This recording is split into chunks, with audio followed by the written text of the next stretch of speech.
Navoiy viloyatida bolalarni yozgi ta'tilda maroqli hordiq chiqarish qatorida bilimlarini yanada mustahkamlab olishlari uchun shart-sharoitlar yaratildi. Pirovardida oromgohlar nafaqat jismoniy sog'lomlashtirish, balki farzandlarimizning ma'naviyatini yuksaltirish va intellektual salohiyatini oshirish maskanlari sifatida ham o'zini namoyon etmoqda. Bolalarning yozgi ta'tilini mazmunli o'tkazish maqsadida viloyatda joriy yil 10 ta oromgoh tashkil etilgan bo'lib, ularda 14 ming nafardan ortiq bolalarni sog'lomlashtirish rejalashtirilgan. Xususan, Navoiy kon-metallurgiya kombinati jamg'armasiga qarashli Navbahor tumanida joylashgan Sarmish bolalarni sog'lomlashtirish oromgohida ham mavsumga puxta tayyorgarlik ko'rildi. Joriy yilda 65 yilligini nishonlayotgan oromgoh Sarmish tog'lari orasida joylashgan bo'lib, salqin va go'zal tabiati, qoyatosh suratlari bilan har bir kishini o'ziga maftun etadi. Bugungi kunda 11 ta bolalar dam olish oromgohlari mavjud. Shundan 6 tasi statsionar dam olish oromgohlari, 3 ta kunduzgi dam olish oromgohlari va 2 ta mehnat va dam olish oromgohlari tashkil etilgan. Albatta, bu ishchi xizmatchilarning farzandlari uchun tashkil etilgan bu oromgohlar. Bizda oromgohlar 4 mavsum xizmat qiladi. 4 mavsumda biz bolalarni qabul qilamiz. Mana shu har bir mavsumimizda 3000 dan ortiqroq farzandlarimiz dam oladi. Oromgohlarimizda tayyorgarlik ishlari oktyabr, noyabr oylaridan boshlangan. Bu oromgohlarni har yili moddiy texnika bazasini yaxshilash, ularni ta'mirlash ishlarini amalga oshiramiz. Bu yil ham bundan xoli bo'lmadi. Barcha oromgohlarimizga kerakli barcha tibbiy jihozlar, maishiy texnikalar, sport jihozlari bilan ta'mirlandi. Asosiy oromgohlarimizda barchasida basseynlar qayta ta'mirlanib, bular to'liq maxsus qoplamalar bilan qoplab, bolalarga juda ham bir qulay sharoitda dam olish imkoniyatini yaratib beryapti. Sarmish oromgohi yillar davomida shakllangan boy an'analari, unutilmas xotiralari va minglab bolalarning quvonchli lahzalari bilan alohida ahamiyat kasb etadi. Joriy yilgi yozgi mavsumning birinchi bosqichida 660 nafar bolajonlar dam olmoqda. Oromgohda 20 ta guruh faoliyat olib boradi. Bolalar uchun kutubxona va 4 ta turli yo'nalishdagi to'garaklar tashkil etilgan bo'lib, ular orqali bolajonlarning qiziqishlari rivojlanmoqda. Baxtli bolalik bolajonlari shiori ostida boshlangan dam olish jarayonida bolalar uchun turli madaniy, ma'rifiy va sport tadbirlari yo'lga qo'yilgan. Oromgohda 74 nafar pedagog tarbiyachi bolalarning ta'lim-tarbiyaviy jarayonlarini tashkil etmoqda. Sarmish bolalar sog'lomlashtirish oromgohining 2026-yil yoz mavsumi 6-iyunda ochiq deb e'lon qilindi. Biz bu davrgacha bo'lgan vaqtda turli xil darslar, seminarlar tashkil etildi. Bundan maqsad lager tarbiyachi va yetakchilarining malakali ishchi bo'lishlarini va ularning salohiyatini oshirish, lager davomidagi 14 kunni maroqli va mazmunli tashkil etishga yordam berish. Bizda yana turli xil to'garaklar o'z faoliyatini olib boradi. Bunda besser to'garagi, rassomchilik to'garagi, haykaltaroshlik to'garaklari, musiqa to'garaklari, yana bizda har xil intellektual o'yinlar, zakovat, sport o'yinlari Fort Sarmish o'tkaziladi. Fort Sarmishimizda bizda bolalarga lagerni xaritasi tarqatiladi va bunda xazinalar yashirilgan bo'ladi.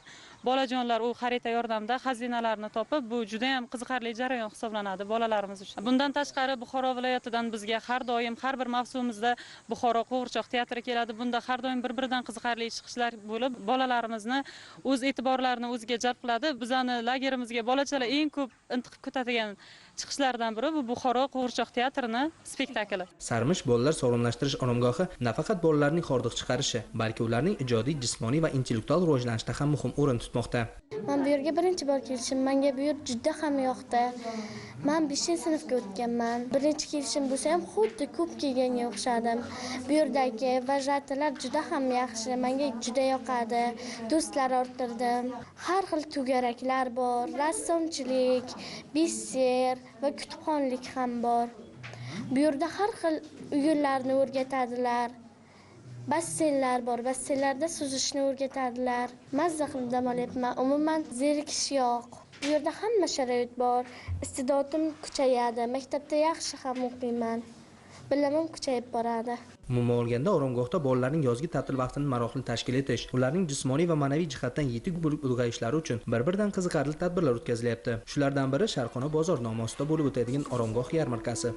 Bolajonlar uchun hamma sharoit yaratilgan. Ertalabdan bolajonlar bilan badan tarbiya mashg'ulotlari olib boriladi. Shuningdek, bolajonlarga 5 mahal ovqat tashkil etiladi.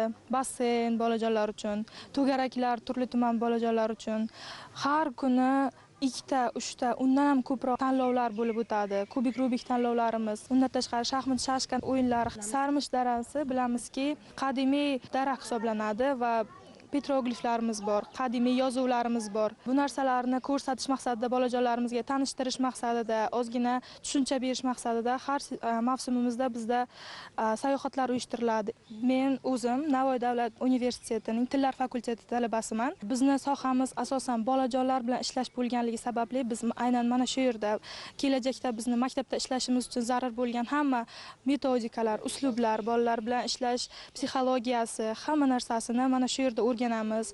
O'yinlar, bolajonlarni jalb etuvchi, ularni fikrini jamlovchi o'yinlarning hammasini mana shu yerda biz oromgohimizda o'rganamiz. Juda ham katta tajriba olamiz. Bolalarning ovqatlanishlari ularning mazmunli hordiq chiqarishlari uchun kerakli shart-sharoitlar yetarli darajada. Kaloriyaga boy ovqatlar bolalarga manzur bo'lmoqda. Oshxonamizda ish yuritamiz, tozalikka, ovqatlanish sifatiga baho berish uchun ish olib boramiz. 5 mahal ovqat bilan bolalar ta'minlangan. Har kunga xilma-xil taomlar pishiriladi. Nonushtada kasha, tuxum, sariyog', pishloq, hamma narsa beriladi. Birinchi, ikkinchi ovqatlarimiz ham ko'katlar bilan birga, mevalar, sabzavotlar bilan birga. Ikkinchi ovqatda ham xuddi shunday shirin bulochkalar pishiriladi povurlarimiz tarafidan. Yogurtlar qattiqlab beriladi. Mahsulotlarimiz juda ham sifatli. Maskanda ingliz tili, axborot texnologiyalari, haykaltaroshlik kabi turli to'garaklar ham tashkil etilgan. Ular bolalar iqtidorini yuzaga chiqarish va rag'batlantirishda qo'l kelmoqda. Shuningdek, oromgoh kutubxonasi turli xil adabiyotlar bilan ta'minlangan bo'lib, u har mavsumda yangilanib boriladi.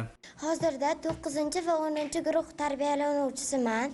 Menga sarmish lageri juda yoqdi.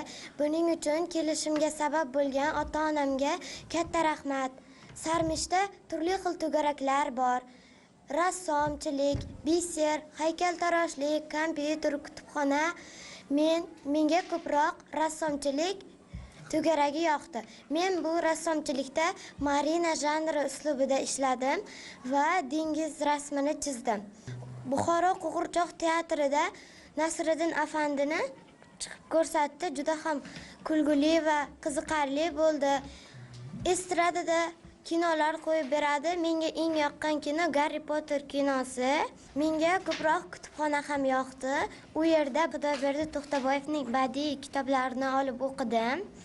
Eng yoqqani Sariq devini minib kitobi bo'ldi. Farzandlarimizning salomatligini asrab-avaylash va ularning ijodiy qobiliyatini yuzaga chiqarishda yozgi sog'lomlashtirish oromgohlari beqiyos ahamiyat kasb etadi. Negaki bunday maskanlar har bir bolaning dunyoqarashini boyituvchi, iste'dod va qiziqishlarini yuzaga chiqaruvchi, umuman har tomonlama kamol topishiga xizmat qiluvchi asosiy tarbiya maskanidir.